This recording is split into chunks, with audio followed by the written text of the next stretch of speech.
അസ്സലാമു അലൈക്കും വറഹ്മത്തുള്ളാഹി തആല വബറകാതുഹു. ഉസ്താദിൻ്റെ ഉമ്മ സുൽഫത്തുമ്മ കാത്തിരിക്കുകയാണ് തൻ്റെ നൂർ ഫാത്തിമയെയും തൻ്റെ പ്രിയപ്പെട്ട മകനെയും. അതെ, നബിദിന പരിപാടികളെല്ലാം കഴിഞ്ഞ് എൻ്റെ പ്രിയപ്പെട്ട മകൻ തിരിച്ചു വരും എന്നെനിക്കറിയാം. ഇനിയിപ്പോൾ ഏതായാലും എൻ്റെ നൂർ ഫാത്തിമ അവളിനി അവൻ്റെ കൂടെ കുറച്ച് ദിവസം കൂടി താമസിക്കുകയാണെങ്കിൽ ആയിക്കോട്ടെ. ഇനിയിപ്പോൾ അറബിയുമ്മ കൊണ്ടുവരാനെങ്ങാനും വന്നു കഴിഞ്ഞാലേ പിന്നെ അവൾക്ക് പോകണമല്ലോ. എന്തായാലും കുറച്ച് ദിവസം കൂടെ എൻ്റെ കുട്ടിയുടെ ഒപ്പം അവൾ ജീവിക്കട്ടെ. ആ ഉമ്മ ഓരോന്ന് ആലോചിച്ചു കൊണ്ടിരിക്കുകയാണ്. പെട്ടെന്ന് നാഫി ഉസ്താദിൻ്റെ ഉപ്പത അടുത്തേക്ക് വരുന്നു. ഇക്ക, ഞാൻ ഫുഡ് എടുക്കട്ടെ? കുറച്ച് കഴിഞ്ഞിട്ട് കഴിക്കാം, ഇപ്പോൾ വലിയ ആവശ്യമൊന്നുമില്ല. പിന്നെ മക്കൾ വരാനായില്ലടി, ഈ വിളിച്ചു നോക്കിയോ? 2 ദിവസത്തെ പ്രോഗ്രാം ഉണ്ടെന്നാണ് പറഞ്ഞു കേട്ടത്. ഇനിയിപ്പോൾ ഇന്നത്തെ കഴിഞ്ഞിട്ട് പോരാണോ എന്താണാവോ. സത്യം പറഞ്ഞാൽ പൂതിയായിട്ടുണ്ട് അവരെ കാണാൻ അല്ലേ ഇക്ക? അവരുണ്ടാകുമ്പോൾ അങ്ങനെ ഒരു സന്തോഷമാണ്. ആ പെണ്ണ് വീട്ടിലുണ്ടാകുമ്പോൾ തന്നെ എന്താ അറിയില്ല, വീടിന് തന്നെ വല്ലാത്തൊരു റാഹത്താണ്, വല്ലാത്തൊരു സന്തോഷമാണ്. എന്തെന്നറിയില്ല, ആ കുട്ടി ഇവിടെ ഉണ്ടാകുമ്പോഴേ വീട് നിറച്ചിങ്ങനെ ആൾക്കാരുള്ള പോലെ തോന്നും. ഒരുപാട് സംസാരിച്ചിട്ടും അങ്ങനെ ഇതാക്കിയിട്ടൊന്നും അല്ല, എന്നാലും എന്തെന്നറിയില്ല, ഒരു ബർക്കത്തുള്ള പോലെ. ഇക്ക, അത് നിങ്ങൾക്കറിയില്ലേ, പെൺകുട്ടികളുള്ള വീട് ബർക്കത്താന്ന് നിങ്ങൾ കേട്ടിട്ടില്ലേ? പെൺകുട്ടികൾ ഉണ്ടായിക്കഴിഞ്ഞാലേ വീട്ടിൽ ബർക്കത്ത് ഉണ്ടാവുന്ന ഒരു കാര്യത്തിലും ഒന്നിനും ബുദ്ധിമുട്ടുണ്ടാവില്ല. പടച്ച റബ്ബ് ബർക്കത്ത് ചുരിഞ്ഞുകൊണ്ടേ ഇരിക്കും. നമുക്ക് അല്ലാഹു സുബ്ഹാനഹു വ തആല ഒരു പെൺകുട്ടിയെ തരാത്തതിൽ പടച്ച റബ്ബ് നമുക്കിതാ മരുമകളായിട്ട്, അതെ സ്വന്തം മോളെ പോലെ ഒരു പെണ്ണിനെ കിട്ടിയല്ലോ, അൽഹംദുലില്ലാ. എന്തായാലും നമുക്ക് കിട്ടിയ മരുമകളെ മാഷാ അല്ലാ, എന്താ പറഞ്ഞറിയിക്കാൻ പറ്റാത്ത സ്വഭാവ ഗുണങ്ങളാണ് അവൾക്കുള്ളത്. എല്ലാം കൊണ്ടും പ്രത്യേകിച്ച് ദീനിൻ്റെ കാര്യത്തിൽ, ആ കാര്യത്തിൽ അവൾ വളരെയധികം ഉഷാറാണ് ലൈക്ക. അതേടി, അതന്നെയല്ലേ വേണ്ടിയത് ഇപ്പോഴത്തെ കാലത്തൊക്കെ. പ്രത്യേകിച്ച് അത് കിട്ടുകയെന്ന് പറഞ്ഞാൽ പ്രയാസം തന്നെയാണ്. അൽഹംദുലില്ലാ, അള്ളാഹുവിൻ്റെ അനുഗ്രഹം കൊണ്ട് മാത്രമാണ് അങ്ങനെ ഒരു പെൺകുട്ടിനെ നമുക്ക് കിട്ടിയത്. പിന്നെ ഇക്ക, എനിക്ക് സത്യം പറഞ്ഞാൽ ഇവിടെ തന്നെ മോളുടെ ഡെലിവറി ആക്കാനാണ് ആഗ്രഹം. അത് പക്ഷേ അറബിയുമ്മ അവരേതായാലും അവരല്ലേ അവളെ വളർത്തി അങ്ങനെയൊക്കെ ആക്കിയെടുത്തത്. അപ്പോൾ പിന്നെ അവർ പറയുന്ന പോലെ നമുക്ക് പറ്റുള്ളൂ, നമുക്ക് പിന്നെ പിടിച്ചു വെക്കാനും അങ്ങനെ പറ്റൂലല്ലോ. എന്തായാലും അവളുടെ മമ്മക്കും പപ്പക്കും കുഴപ്പം ഇല്ലാന്ന് തോന്നുന്നു. അതുകൊണ്ട് പിന്നെ ആഗ്രഹം ഉണ്ടാവും, ഏതൊരു ഉമ്മമാർക്കും ഉണ്ടാവും, തൻ്റെ പൊന്നു മോളുടെ പ്രസവം തൻ്റെ അടുത്ത് നിന്ന് ആവണം, അല്ലെങ്കിൽ തൻ്റെ സാന്നിധ്യത്തിലാണെന്ന് ആഗ്രഹിക്കുന്നവരായിരിക്കും എല്ലാവരും. പക്ഷേ ഇതിനിപ്പോൾ എന്തൊക്കെയാണാവോ. ഉമ്മയും ഉപ്പയും സിറ്റ് ഔട്ടിൽ സംസാരിച്ചു കൊണ്ടിരിക്കുകയാണ്. പെട്ടെന്നാണ് ആ ഒരു കാറ് അവരുടെ ഗേറ്റ് കടന്ന് ഉള്ളിലേക്ക് വരുന്നത്. ഇക്ക, ദാ അങ്ങോട്ട് നോക്കി, ആരാണത്? മോൻ്റെ കാറുള്ളത്. റബ്ബേ, നമ്മൾ പറഞ്ഞ് നാവെടുത്തില്ല അപ്പോഴേക്കും. മാഷാ അല്ലാ. ഉമ്മയും ഉപ്പയും അതാ സിറ്റ് ഔട്ടിൽ നിന്ന് എഴുന്നേൽക്കുന്നു. എന്നാൽ തൊട്ടു പിന്നാലെ മറ്റൊരു വാഹനം കൂടി കടന്നു വരുന്നുണ്ട്. ഒരു നിമിഷം ഉമ്മ പേടിച്ചു. പടച്ച റബ്ബേ, ഇതെന്താ വേറൊരു വണ്ടിയും കൂടെ വരുന്നത്? ആകാംക്ഷയോടെ അവർ നോക്കി നിൽക്കെ നാഫി ഉസ്താദ് അതാ ഡോർ തുറന്ന് പുറത്തിറങ്ങുന്നു.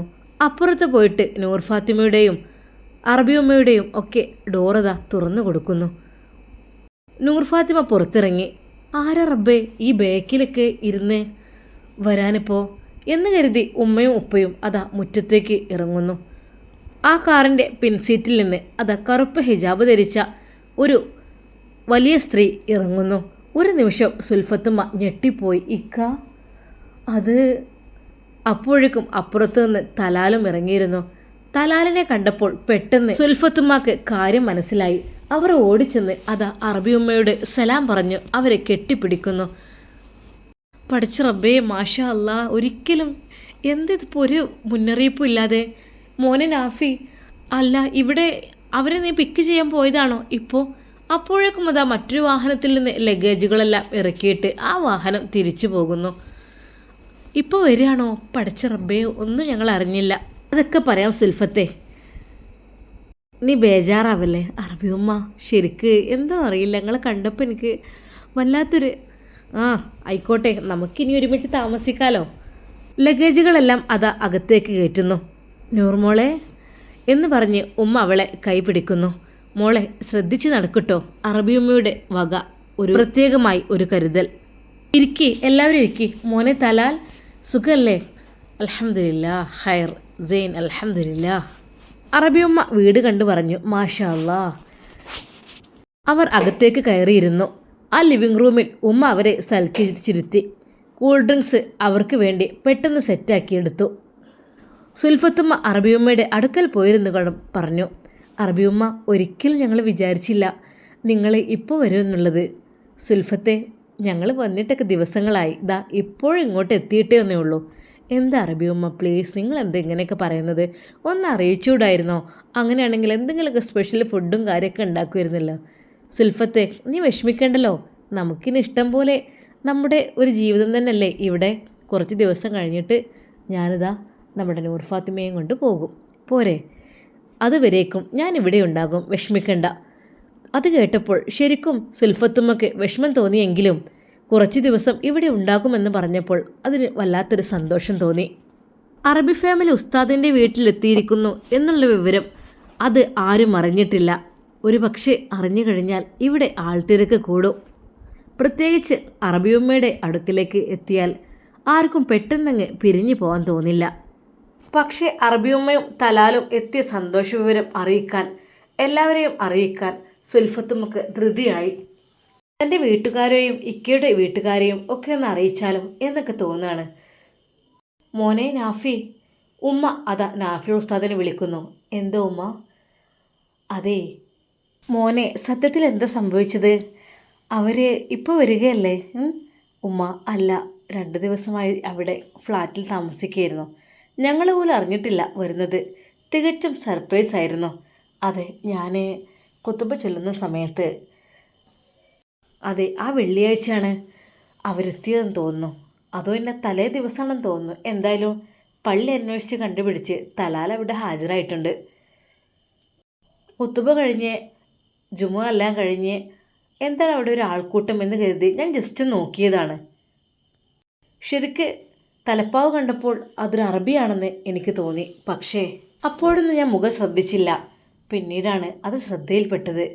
സത്യം പറഞ്ഞാൽ ഞാൻ കരഞ്ഞു പോയി ആ ഒരു കാഴ്ച കണ്ടിട്ട്. തലാൽ എന്നെ കണ്ട് കെട്ടിപ്പിടിച്ചു, സലാം പറഞ്ഞ്. പിന്നെ ഒരു കാര്യം പ്രത്യേകമായി പറഞ്ഞു. അറബിയുമ്മ വന്ന കാര്യം തൽക്കാലം നൂർ ഫാത്തിമ അറിയണ്ട എന്നുള്ളത്. എന്നാൽ ഉമ്മ, നിങ്ങൾക്ക് കേൾക്കണോ? നൂർ ഫാത്തിമ അവിടെ എത്തിയതിന് ശേഷം ഒരുപാട് ആളുകളാണ് അങ്ങോട്ട് കാണാൻ വന്നത്. പിന്നീട് പല ആളുകളും നിരന്തരം വരികയായി. കുട്ടിയെ ഒന്ന് മന്ത്രിച്ചൂതണം, അല്ലെങ്കിൽ കുട്ടിക്ക് പഠനത്തിൻ്റെ പ്രശ്നമുണ്ട്, പനിയുണ്ട്, അസുഖമുണ്ട്, അങ്ങനെയൊക്കെ പറഞ്ഞ ഒരുപാട് ആളുകൾ. ഞാൻ തന്നെ ശരിക്കും അത്ഭുതപ്പെട്ടു. എന്താ റബ്ബേ ഇങ്ങനെയൊക്കെ എന്ന്. അപ്പോൾ അവരൊക്കെ പറയുന്നത് എന്താണെന്നോ, ബീവിയുടെ ഒരു ദുആ കിട്ടിയാൽ അത് വലിയ ഹയറാണ് എന്നാണ്. അവർക്ക് എന്താ അറിയില്ല, അവളെ വല്ലാതെ കൊണ്ട് പിടിച്ചിരിക്കുന്നു. മോനെ നാഫിൾ, അതായത് അവൾ പിടിക്കാതെ ഇങ്ങനെ ഇരിക്കുമോ? അവൾ ഇസ്ലാമിലേക്ക് വന്നതിന് ശേഷം ഒരു തെറ്റിതുവരെ ചെയ്യാത്തവളാണ്. അതുകൊണ്ട് അവൾക്കൊരു കുഞ്ഞു കുട്ടിയെ പോലെയാണ് അവളിപ്പോൾ. അവൾക്കൊരു ദോഷം ഉണ്ടാവില്ല. ഇനി എന്നാണ് ദോഷം ചെയ്യുന്നത്, കുറ്റങ്ങൾ ചെയ്യുന്നത്, അത് എഴുതപ്പെടുകയുള്ളൂ. അല്ലാതെ അവളിപ്പോൾ നിഷ്കളങ്കമായ ഒരു കുട്ടി തന്നെയാണ്.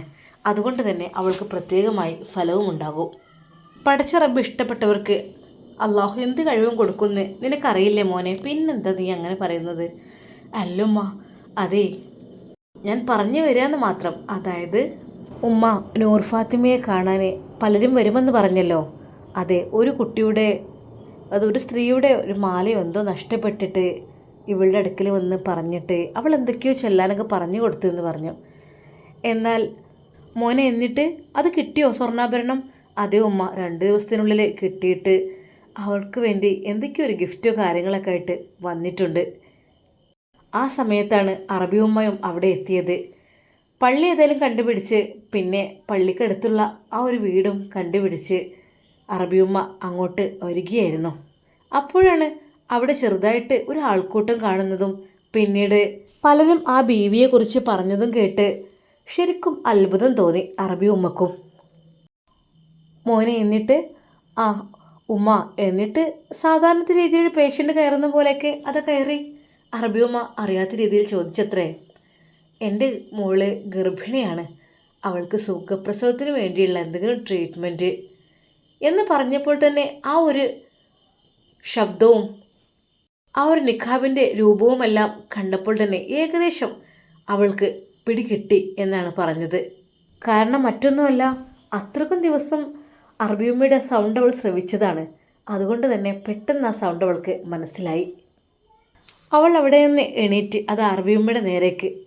അറബിയമ്മ പറഞ്ഞു, മോളെ ഇരിക്കോ, മോളെ ഈ അവസ്ഥയിൽ ഇങ്ങനെ എഴുന്നേറ്റ് വരാം, ഞാനിതാ ഇവിടെ തന്നെ ഉണ്ടല്ലോ.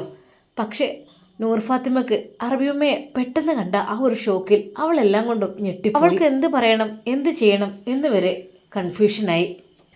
മോനെ, അപ്പം നിങ്ങളെയും സർപ്രൈസ് ആയിട്ടാണല്ലേ അവർ വന്നത്? അതേ ഉമ്മ, ഇക്കുറി അവർ എല്ലാവർക്കും സർപ്രൈസാണ് കൊടുക്കുന്നത്.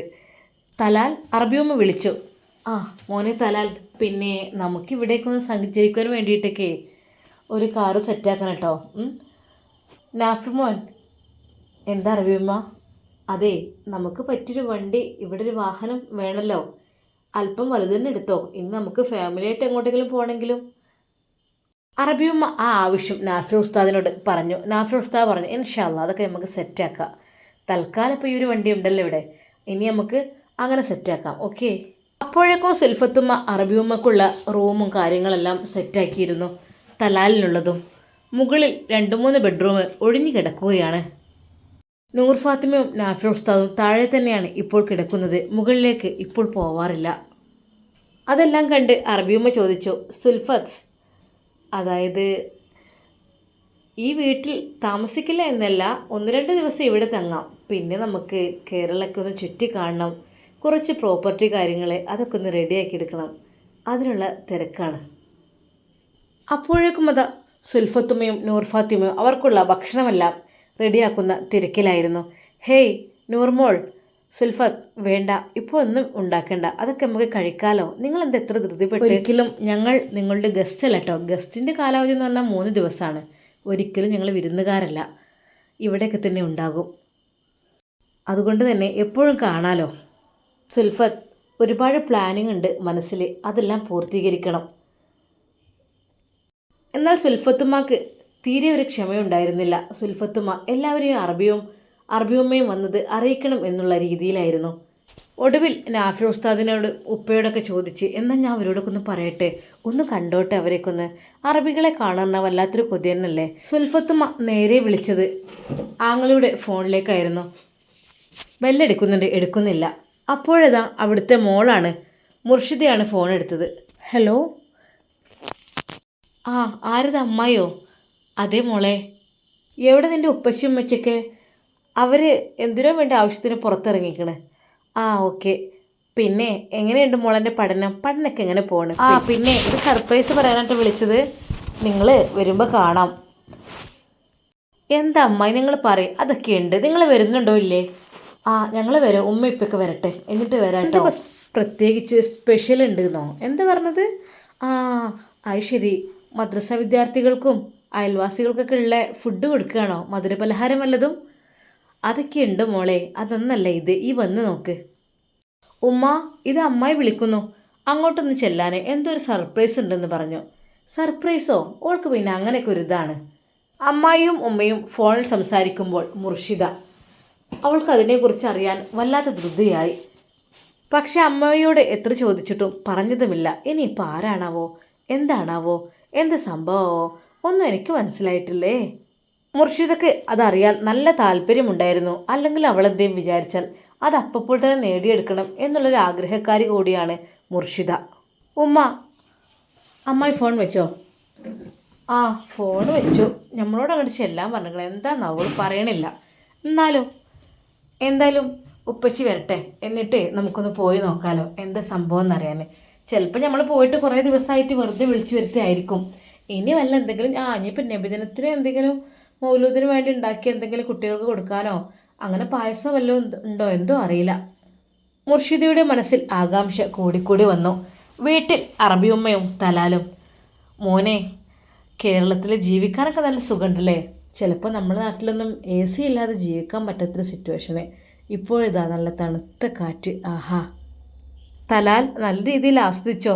കേരളം എന്ന് പറഞ്ഞാൽ അത്രക്കും കേരഭംഗികൾ നിറഞ്ഞ എന്നൊക്കെ പറഞ്ഞു കേട്ടിട്ടുള്ള ഫുള്ള് പച്ചപ്പാണല്ലേ. മാഷാ അല്ലാ. എന്തൊക്കെ തന്നെയായാലും ഇവിടെ വന്നും അള്ളാഹുവിൻ്റെ മുമ്പിൽ സുജൂദ് ചെയ്യുവാനുള്ള ഭാഗ്യം ലഭിച്ചു. അതാണ് ഞാൻ ഏറ്റവും കൂടുതൽ ആഗ്രഹിച്ചത്. എനിക്ക് ഭൂമിയിൽ എല്ലായിടത്തും അള്ളാഹുവിൻ്റെ മുമ്പിൽ സുജൂദ് ചെയ്യാൻ വളരെയധികം ആഗ്രഹമാണ്. അപ്പോഴേക്കും നൂർ ഫാത്തിമയും ഉമ്മയും ഡൈനിങ് ടേബിളിൽ വിവിധ വെറൈറ്റി ഭക്ഷണങ്ങൾ അതാ ഉണ്ടാക്കി കൊണ്ടുവന്നിട്ടുണ്ട്. അവർ അതെല്ലാം അവിടെ വിളമ്പി വെച്ച് എല്ലാവരെയും വിളിക്കുന്നു. തലാലും നാഫി ഉസ്താദും അറബിയമ്മയുമെല്ലാം ഭക്ഷണം കഴിക്കുന്നു. മാഷാ അല്ലാ, അൽഹംദുലില്ലാ, വെരി സൂപ്പർ. അറബിയമ്മ പറഞ്ഞു. ശരിക്കും കേരളീയ ഭക്ഷണം അതവർക്ക് ചില അറബികൾക്ക് പ്രത്യേകിച്ച് ഇഷ്ടമാണ്. അതുകൊണ്ട് തന്നെ അറബിയമ്മക്ക് നല്ല രീതിയിൽ അത് ഇഷ്ടപ്പെട്ടു. അവർ എല്ലാവരും കൂടി ഒരുമിച്ച് ആ ഭക്ഷണം കഴിക്കുന്ന ആ ഒരു മനോഹരമായ നിമിഷങ്ങൾ. അറബിയമ്മക്ക് വെറൈറ്റി പ്ലേറ്റ്സിൽ ഭക്ഷണം കഴിക്കുന്നതേ ഇഷ്ടമല്ല. വലിയൊരു പാത്രം അല്ലെങ്കിൽ തളിക വെക്കും, അതിലേക്ക് ഫുഡിട്ട് 4 ഭാഗത്തും എല്ലാവരും ഇരുന്ന് ഭക്ഷണം കഴിക്കും വളരെയധികം സന്തോഷത്തോടു കൂടി. അറബിയമ്മയ്ക്ക് എപ്പോഴും അതാണ് ഇഷ്ടം, എല്ലാവരും ഒരുമിച്ച് ഒരു പായലിരുന്ന് ഭക്ഷണം കഴിക്കുക എന്നുള്ള രീതി. അറബിയമ്മ പറഞ്ഞു, ഭക്ഷണം കഴിച്ചിട്ട് വേണം ആ പെട്ടിയൊക്കെ ഒന്ന് പൊളിച്ച് റെഡിയാക്കി കൊടുക്കാൻ. പിന്നെ കുറച്ചുകൂടി പാഴ്സൽസ് വരാനുണ്ട്, അതും കൂടി കിട്ടിയിട്ട് നിങ്ങൾക്ക് ഇഷ്ടമുള്ളവർക്ക് വേണ്ടവർക്കൊക്കെ എന്താണെന്ന് വെച്ചാൽ കൊടുക്കണം, എല്ലാം അതിലുണ്ട്. പിന്നെ ഇപ്പോൾ ഞങ്ങൾ കൊണ്ടുവന്ന ആ 4 പെട്ടിയിൽ 2 ഇവിടേക്കുള്ളത് തന്നെയാണ്. പിന്നെ ബാക്കി മറ്റ് 2 നിങ്ങൾ അത് ഓപ്പൺ ചെയ്തിട്ട് ആർക്കാന്ന് വെച്ചാൽ കൊടുക്കാം. അറബിയമ്മ എത്തിയതിൽ സന്തോഷത്തിലാണ് ആ ഒരു വീട്. ആ വീട്ടിൽ ഇന്ന് വല്ലാത്തൊരു സന്തോഷമാണ്. എന്നാൽ നൂർ ഫാത്തിമയുടെ മമ്മക്കും പപ്പക്കും അറബിയമ്മയെ ഒരു നോക്ക് കാണുവാൻ വല്ലാത്ത ആഗ്രഹമുണ്ടായിരുന്നു. പക്ഷെ അവരുടെ ആഗ്രഹം നടക്കുമോ ഇല്ലയോ എന്നൊന്നും അവർക്കറിയില്ല. നൂർ ഫാത്തിമയുടെ മമ്മ പറയുമായിരുന്നു, ഇച്ചായ മോൾ എപ്പോഴും പറയാറുണ്ടല്ലോ അറബിയമ്മ അവളുടെ വളർത്തുമ്മ എന്നൊക്കെ. അതെ, അവരെ നമുക്കൊന്ന് കാണാൻ പറ്റൂലേ? അതെന്താ നീ അങ്ങനെ പറഞ്ഞത്? അതല്ലേ നമ്മളൊക്കെ എന്ന് വെച്ചാൽ. ഹേയ്, അങ്ങനെയൊന്നുമില്ല. അറബിയമ്മ എന്ന് പറഞ്ഞാൽ വളരെയധികം പരിശുദ്ധയായൊരു സ്ത്രീയാണ്. അവർക്ക് യാതൊരു രീതിയിലുള്ള ഒരാളോടും എന്താ പറയുക, മോളെന്ന് പറഞ്ഞു കേട്ടിരുന്നല്ലോ, ഫുഡൊക്കെ VIP-കൾക്ക് VVIP-കൾക്ക് പാവപ്പെട്ടവർക്ക് അങ്ങനെ സെപ്പറേറ്റ് ആയിട്ടൊന്നുമല്ല. ഒരിക്കലും പണ്ഡിതരെന്നോ പാമരരെന്നോ വ്യത്യാസമില്ലാതെ, മുതലാളി എന്നോ തൊഴിലാളി എന്നോ വ്യത്യാസമില്ലാതെ അറബിയമ്മ എല്ലാവർക്കും പ്രിയപ്പെട്ടവരായിരിക്കും. ഇൻഷാ അല്ലാ അറബിയമ്മ നാട്ടിലെത്തിയിട്ടുണ്ട് എന്നറിഞ്ഞാൽ എല്ലാവരും അറബിയമ്മയെ കാണുവാൻ വേണ്ടി വരും. ഒരിക്കലും മുർഷിദും ഉമ്മയും ഉപ്പയൊന്നും അറിഞ്ഞിട്ടേ ഇല്ല അറബിയമ്മ എത്തിയ വിവരം. അഥവാ അവരറിഞ്ഞു കഴിഞ്ഞിട്ടുണ്ടെങ്കിൽ രാവിലെ തന്നെ ഇവിടെ ഹാജരാകുമായിരുന്നു. ഞങ്ങൾ തന്നെ ഇവിടെ അറിഞ്ഞിട്ടില്ല, എല്ലാം സർപ്രൈസ് ആയിരുന്നു.